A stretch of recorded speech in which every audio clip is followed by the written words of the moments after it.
जी नाज़रीन, करमपुर मावा सां ताज़ा तरीन ख़बर जी आगाही शेयर कंदा हलूं त हिकु ॾींहुं पहिरियां करमपुर भरिसां करमपुर थाणे जी हद ॻोठ सईद अहमद बिजाणी मां हथियार बंदनि हथां अगवा थियल दोस्त मोहम्मद चाचड़ जी बाज़ियाबी लाइ ॻोठाणनि ऐं चाचड़ बिरादरी तरफ़ां सलामत अली बिजराणी, मीर हज़ार निंदवाणी, ख़ान मोहम्मद चाचड़, रईस लतीफ़ ख़ान चाचड़, वकील अब्दुल हकीम चाचड़ ऐं ॿियनि जी अॻुवाणी में करमपुर इंडस हाईवे चीज़लाबाद लाड़ो वटे रोड ब्लॉक करे टायरनि खे बाहियूं ॾेई धरणो हयो वियो आहे।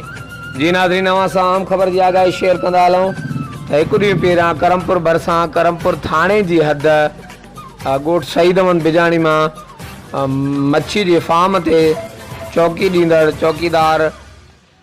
दोस्त मोहम्मद चाचड़ खे नामालूम हथियारबंद अगवा करे विया, जंहिंजी बाज़ियाबी लाइ वारसनि ऐं ॻोठाणनि पारां सलामत अली बिजराणी, मीर हज़ार निंदवाणी, ख़ान मोहम्मद चाचड़, रईस अब्दुल लतीफ़ चाचड़,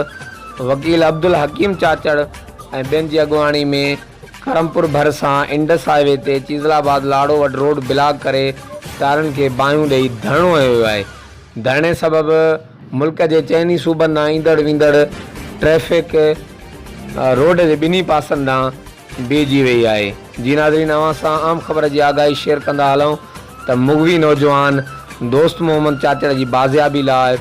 वारसनि ऐं ॻोठाणनि पारां सलामत अली बिजराणी, मीर हज़ार निंदवाणी, ख़ान मोहम्मद चाचड़, रईस लतीफ़ ख़ान चाचड़, वकील अब्दुल हकीम चाचड़ ऐं ॿियनि जी अॻुवाणी में करमपुर भरिसां चीज़लाबाद लाड़े वटि